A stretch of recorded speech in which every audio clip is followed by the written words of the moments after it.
آج ایک بار پھر حاضر ہیں نئے واقعے کے ساتھ۔ واقعہ ایک نوجوان شخص ہے کہ جو ہمیشہ کبیرہ گناہ کرتا تھا، شراب کو حلال سمجھتا تھا، اور اسی طرح اپنے والدین کی نافرمانی کرتا تھا، اپنے بھائی بہن کے ساتھ جو ہے وہ ظلم و ستم کرتا تھا، اور ہمیشہ ایسے کام کرتا تھا جس سے اللہ تبارک اس پر ناراض ہوتا ہے۔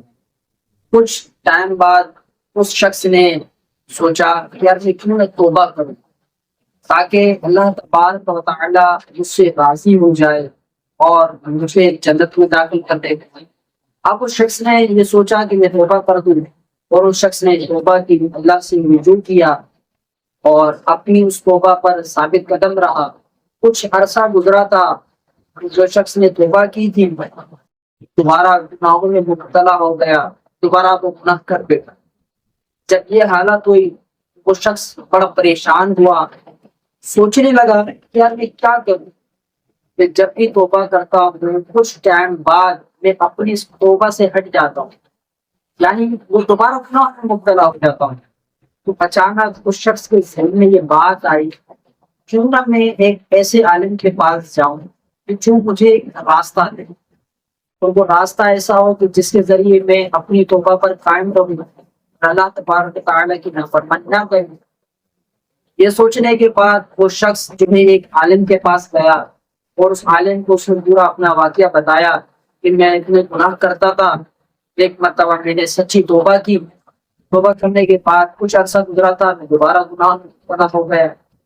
اس عالم نے کہا میں تمہیں ایک ایسا راستہ بتاؤں گا کہ جس سے کیا ہوگا کہ تم دوبارہ گناہوں میں مبتلا نہیں ہوگے، اپنی توبہ پر ثابت قدم رہو، مگر میری ایک شرط ہے۔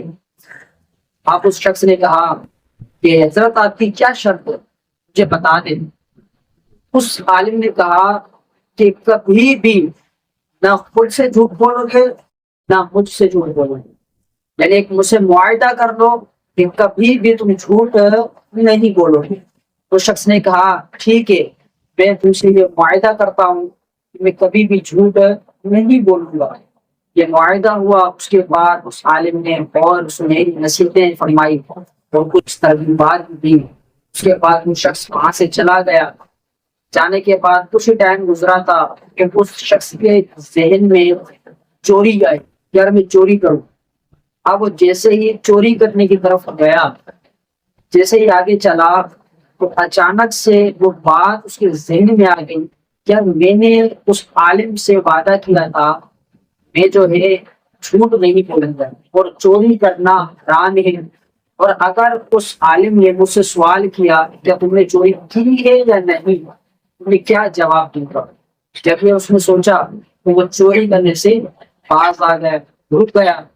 اسی مرتبہ چلتے رہا، پھر دوبارہ اس کا ذہن جو ہے شراب پینے کی طرف گیا، یار میں شراب کیوں نہ پیوں۔ جب یہ سوچا اس نے کہا شراب پینا تو حرام ہے، اللہ نے اس کو حرام قرار دیا ہے۔ اور اگر اس شخص نے مجھ سے کہا، عالم نے پوچھا مجھ سے کہ تم نے شراب پی ہے یا نہیں، تو اس سے کیا جواب دوں گا کہ اس نے معاہدہ کیا تھا جھوٹ تو بولنا نہیں ہے، سچ بولنا ہے۔ ناظرین، جب اس نے یہ بات یاد رکھی، اب جب کبھی بھی کہیں پر بھی یہ کوئی گناہ کرنے کا سوچتا یا ایسا کام کرتا کہ جس سے اللہ تبارک و تعالیٰ ناراض ہوتا، وہ کبھی بھی ایسے کام کی طرف بڑھتا تو وہ بات اس کے ذہن میں آ جاتی، یار میں نے عالم سے معاہدہ کیا ہے، اگر اس سے مجھ کو پوچھا کہ کیا تم نے چوری کی ہے یا نہیں کی تو میں اسے کیا جواب دوں گا۔ تو یہ اس طرح اپنے تمام گناہوں سے یہ ہٹ گیا اور نیک اعمال کرنے لگا۔ ناظرین، یہ تو ایک فرضی واقعہ ہے، لیکن اس سے ہمیں بہت کچھ حاصل کرنا ہے۔ ہم بھی انہی کی طرح کمزور ہیں، نفس کے مارے ہیں، شیطان کے مارے ہیں، ہمارا نفس ہمیں جینے نہیں دیتا، اور اسی کی وجہ سے جو ہے ہم بھی کمزور ہیں۔ لیکن کیوں نہ آج ہم بھی اپنے ساتھ معاہدہ کریں کہ کبھی بھی نہ میں خود سے جھوٹ بولوں گا نہ کسی اور کے سامنے جھوٹ بولوں گا۔ اللہ نے چاہا تو آپ بھی گناہوں سے پاک ہو جاؤ گے، گناہ کرنے سے باز ہو جاؤ گے۔